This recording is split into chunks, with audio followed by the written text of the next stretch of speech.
আমি নিয়মিত নামাজ পড়ার চেষ্টা করি, কিন্তু মোবাইলে নাটক সিনেমা দেখতেও ভালো লাগে, মাঝে মাঝে দেখি। প্রশ্ন হলো, আমার নামাজ আল্লাহ তাআলা কবুল করবেন কিনা? মৃত ব্যক্তি যদি কোনো দেনাপানা থাকে, সেটা কি তার জন্য জানাজার পূর্বে মিটিয়ে দিতে হবে? ফজরের নামাজ জামাতে আদায় করতে না পারলে ওই সময় বাড়িতে আদায় করা সম্পর্কে জানতে চাই। ফজরের নামাজ যদি আপনি জামাতে আদায় করতে না পারেন, তাহলে সেক্ষেত্রে বাড়িতে আপনার যারা আছেন আত্মীয় স্বজন, আপনার বউ বাচ্চা, তাদেরকে নিয়ে বা যারা আছে তাদেরকে নিয়ে জামাতে আদায় করবেন, একা একা করবেন না।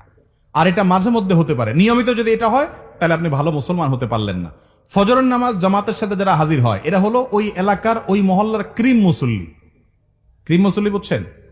সবচেয়ে ভালো মানের মুসল্লি, ভালো মানের ইমানদার মুসলমান। যে মুসলমান ফজরের নামাজে হাজির হয়, যে মুসলমান অন্য ওয়াক্তে হাজির হয়, ফজরে হাজির হয় না, বুঝতে হবে এই মুসলমানে কি আছে, ভেজাল আছে। এজন্য এ ক্লাসের মুসলমান হইতে হলে ফজরের জামাতে হাজির হইতে হবে। হঠাৎ একদিন আপনার মিস হতে পারে। এখন রাত 12টা পর্যন্ত যদি মোবাইল আর ফেসবুক টিপাটিপি করেন, তাহলে ফজর নামাজ চাইলেও জামাতে পড়তে পারবেন না। এই জন্য আগে আগে ঘুমাইতে হবে। আগে ঘুমানো স্বাস্থ্যের জন্য উপযোগী, সুন্নাহ সম্মত। দেরি করবেন না। মোবাইল টিপাটিপি করেন, দিনের বেলায় করেন। শয়তান দেখবেন মোবাইল টিপার মধ্যে সবচেয়ে বেশি মজাটা দেয় রাতে, ঠিক না? বিশেষ করে বিছানায় শুইবেন আর মোবাইলটা একটু আধা ঘন্টা 1 ঘন্টা টিপবেন না, এটা তো হতেই পারে না, ঠিক না ভাই? ঠিক। মোবাইলে মোনাজাত ধরে, মোনাজাত বুঝেন, এইভাবে 2 হাত দিয়ে ধরা মোনাজাতের মতোই তো।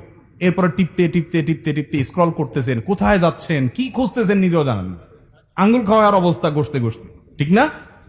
এই যে রাতে বেশি মজা লাগে মোবাইল টিপতে, কারণ ইবলিসের টার্গেট হলো, তার প্ল্যান হলো, তার মিশন হলো আপনার ফজরটা ধ্বংস করা। সেজন্য রাত্রে যদি যত দেরি করে শোয়াইতে পারে সে আপনাকে, তত তার উপকার। আপনি ভোর রাতে উঠতে পারবেন না, কষ্ট হবে। এজন্য রাতে তাড়াতাড়ি শুইতে হবে। ফজর নামাজ কখনো মিস হয়ে গেলে বাসায় যারা আছে তাদেরকে নিয়ে জামাতের সাথে নামাজ পড়বেন, একা পড়বেন না। কারণ জামাতের সাথে নামাজ পড়লে একা নামাজ পড়তে 27 গুণ বেশি সওয়াব হয়। আপনি একটা জিনিস 1 টাকা দিয়ে যদি 27 টাকার সুবিধা পান, আপনি সেটা ছাড়বেন কোনোদিন? তাহলে জামাতে নামাজ ছাড়া একা কিভাবে নামাজ পড়া হতে পারে? এই চেষ্টা আমাদের থাকতে হবে। মৃত ব্যক্তি যদি কোনো দেনাপানা থাকে, সেটা কি তার জন্য জানাজার পূর্বে মিটিয়ে দিতে হবে? মৃত ব্যক্তির কোনো দেনা পাওনা থাকলে সেটা মিটাতে হবে, পাওনাদারের পাওনা পরিশোধ করতে হবে।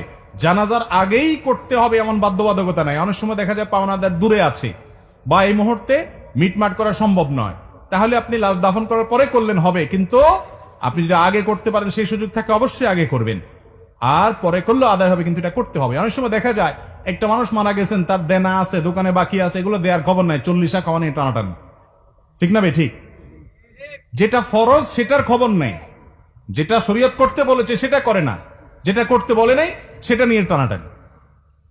আপনার বাবা মারা গেছেন, উনি দেনাদার, পাওনাদারের কাছে ওনার পাওনা আছে, উনি ঝুলে আছেন, আল্লাহর কাছে